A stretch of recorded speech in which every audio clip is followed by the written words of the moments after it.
Alliance बनता है या तो पॉलिटिकल प्रेफरेंस के आधार पर या आइडियोलॉजिकल प्रेफरेंस के आधार पर। आपकी पॉलिटिकल या आइडियोलॉजिकल प्रेफरेंस किसके साथ ज़्यादा मिलती है, सपा से या बसपा से या कांग्रेस से? नहीं, कांग्रेस को तो हमने खुदाफिज कहकर बहुत बहुत लंबा टाइम हो गया, बहुत लंबा टाइम हो गया, और सवाल ही पैदा नहीं होता कांग्रेस के साथ जाने का। अब उत्तर प्रदेश के पस मंज़र में या समाजवादी है या बहुजन समाज पार्टी बहन जी की पार्टी है, तो अब देखेंगे क्या होता है। क्योंकि अगर आपको, मैंने आपसे पॉलिटिकल या आइडियोलॉजिकल बात की। मैं देखिए, आइडियोलॉजिकल पॉलिटिकल बात तो सबसे बड़ा आर्गुमेंट और सबसे बड़ा ऑब्जेक्टिव आज के माहौल में ये कि उत्तर प्रदेश को एक ऐसी सरकार मिले जो 5 साल में जो मिस गवर्नेंस हुआ है, जो 5 साल में लॉ एंड ऑर्डर की स्थिति ख़राब हुई है, गरीब परेशान हुआ है, वो दोबारा उनको वो ना मिले। वो ऑब्जेक्टिव और वही आइडियोलॉजी होनी चाहिए। अब इसके ऊपर आगे देखिए किससे अलायंस होगा, कौन सी पार्टी हमसे करना चाहेगी नहीं करना चाहेगी, ये तो वक्त ही बताएगा। मगर हम तो कह रहे हैं हम तैयार हैं अलायंस के लिए। मुझे एक चीज़ बताइए आप, अभी आपने जिक्र किया कम्युनलिज्म का, कौन ज़्यादा सेक्युलर है, ओवैसी साहब, अखिलेश यादव, राहुल गांधी या मायावती जी बहन जी जिनको कहते हैं हम लोग, कौन ज़्यादा सेक्युलर है? ये कैसे डिफाइन होगा? अब देखिए, सेकुलरिज्म 2 किस्म का है भारत में, अनफॉर्चुनेटली। प्लीज़ बताइए। एक तो संविधान में सेकुलरिज्म है और एक पॉलिटिकल सेकुलरिज्म होता है। तो जो संविधान के सेकुलरिज्म है हम उसके लिए तैयार है। ये जो पॉलिटिकल सेकुलरिज्म हो जाता है ना कि आप मेरे साथ आए तो सेकुलर हैं, अगर मैं आपके खिलाफ खड़ा हो गया तो ये कम्युनल हो गए। तो हमको बड़ा हमारी लड़ाई इस पॉलिटिकल सेकुलरिज्म के खिलाफ है। ये पॉलिटिकल सेकुलरिज्म है। अब फर्ज करिए हमारा किसी, इसमें आप अपना नाम भी ले रहे हैं? नहीं, सुनिए भाई, मैं कोई दूध का धुलावा नहीं हूँ, मैं कोई ना मैं दावा भी करता हूँ कि मैं बड़ा नेक आदमी हूँ। ये मेरे अल्लाह का करम है कि अल्लाह मेरे गुनाहों को दुनिया से छुपा के रखा है। क्या बात? नहीं, मेरा ए पार्टी से अलायंस हो गया तो वाई पार्टी बोली कि कम्युनल है, ये तो उनसे कर लिया है बातचीत, तो ये तो चलता रहेगा। बट अलायंस किससे होगा, देखिए थोड़ा टाइम दीजिए, मालूम हो जाएगा। क्योंकि आप मुस्लिम वोट्स, जहाँ पर आप जाते हैं वहाँ पर मुस्लिम वोट्स का डिवीज़न होता है और उस डिवीज़न से आपके ऊपर आरोप लग जाते हैं, और मैं इस शब्द का इस्तेमाल करूँगा आरोप, कि आप बीजेपी की बी टीम है क्योंकि आपने मुस्लिम वोट को यूनाइट ही नहीं होने दिया। नहीं, एक बात सुनिए। इस चीज़ को आप कैसे देखते हैं? नहीं, ये इसमें कोई, इस इल्ज़ाम में कोई बुनियादी नहीं है। ये जो इल्ज़ाम लगाते हैं वो फ्रस्ट्रेटेड हैं, उनमें पॉलिटिकल उनकी इनकैपेसिटी को, उनकी नाअहली को, उनकी बेवकूफ़ी का इजहार करता है। महाराष्ट्र में कांग्रेस एनसीपी ने पूरे महाराष्ट्र में इलेक्शन कैंपेन में जहाँ कहीं मुस्लिम इलाके में जाते थे कहते कि ओवैसी को वोट मत दो वरना शिवसेना बीजेपी आ जाएगी। आज आप शिवसेना के गोद में बैठे हैं। उद्धव ठाकरे को आपने चीफ लेकिन बिहार का एक एग्जांपल मैं आ रहा हूँ बिहार में हमने सबसे अपील की, राजद के एमपीज को लोकसभा में मैंने जाकर पर्सनली सेंट्रल में से कहा, एक नहीं 2 मरतबा कि सर अलायंस करिए। हमारे स्टेट प्रेसिडेंट अख्तर उल ईमान ने किशनगंज से लेकर पटना 2 मरतबा गए, राजद के स्टेट लीडर से मिले, मुस्लिम उलेमाओं से मिले कि भाई अलायंस करवा दीजिए। अच्छा, अब आइए, क्या आप ये हिंट कर रहे हैं अखिलेश यादव और मायावती जी को? नहीं, मैं आपको बिहार की बात बता रहा हूँ। बिहार में हमने कुशवाहा साहब से अलायंस किया, बीएसपी भी साथ थी उसमें, अच्छा, हम जब लड़े हमारे 5 जीते, 5 एमएलए हमारे कामयाब हुए, सीमांचल की जनता को लाखों सलाम। 9 सीट पर यह कोalition कामयाब हुआ कांग्रेस का, राजद का। 6 सीट पर एनडीए कामयाब हुई, और वो 9 और ये 6 जितने हमने वोट लिए उससे डबल मेजॉरिटी से जीते। तो भैया कहाँ का इल्ज़ाम? बिहार में हम एक पार्लियामेंट की 1 सीट लड़ते किशनगंज की, तीसरे नंबर पर आते हैं, 3 लाख वोट अख्तर उल ईमान लेते हैं। बाकी जगह पर आप क्यों नहीं जीत पाए? हम तो नहीं लड़े ना। क्या वजह है, लोग आपको क्यों वोट दे रहे हैं? आपका अहम सवाल है कि वोट क्यों दें। देखिए, ये एक चेंज है मुसलमानों में जो ये पार्टी समझ नहीं पा रहे हैं।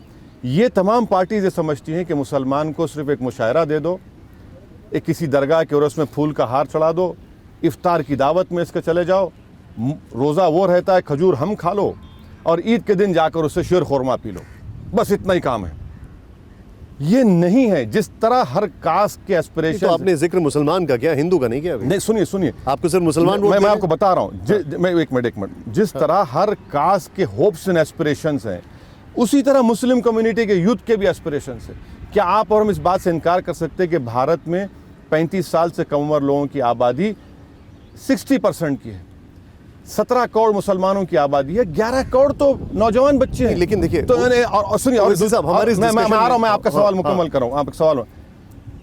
और हमारा स्लोगन ये है कि मुसलमान, दलित और जो वंचित समाज है उनको साथ आना बेहद ज़रूरी है।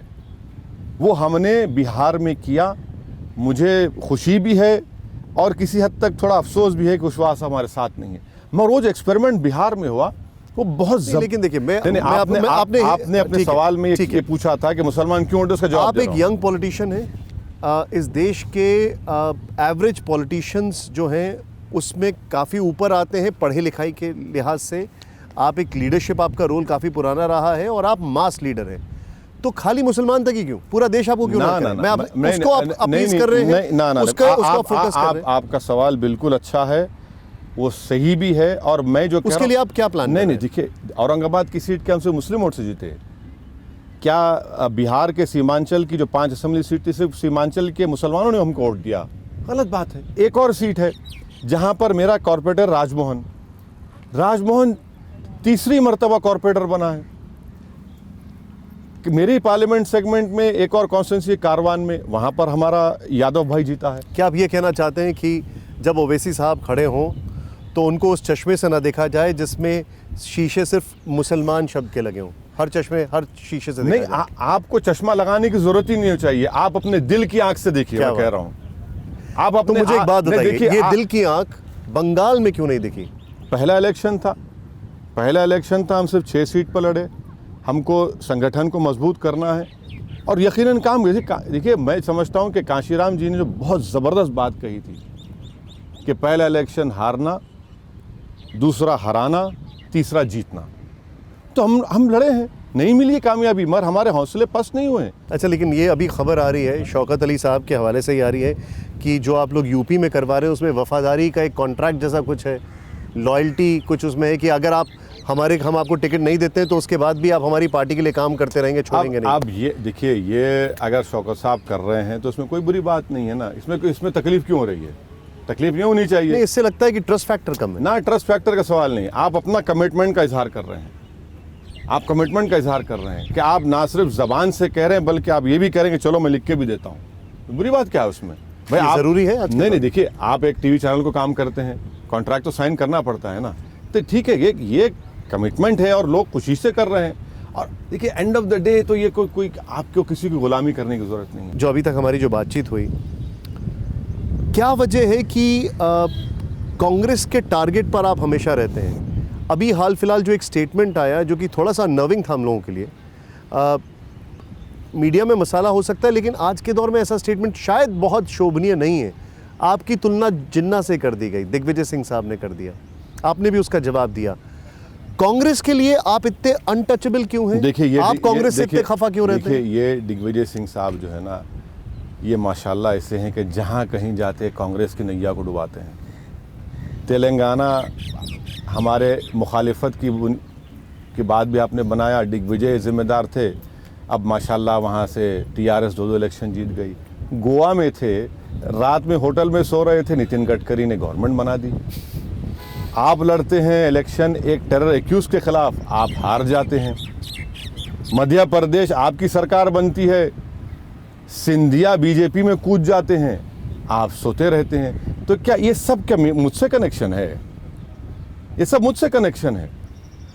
मेरा क्या कनेक्शन है, सब बताइए। यही तो इनका एरोगेंस है, ये तो इनका गुरूर है कि इनकी गर्दन इतनी मोटी हो चुकी है कांग्रेसियों की कि नीचे नहीं देख सकते कि उनमें क्या खामी है, मेहनत नहीं करना चाहते और इल्जाम लगा दो। फिक्र आपकी, सोमवार से शुक्रवार रात 9 बजे सिर्फ TV9 भारतवर्ष पर।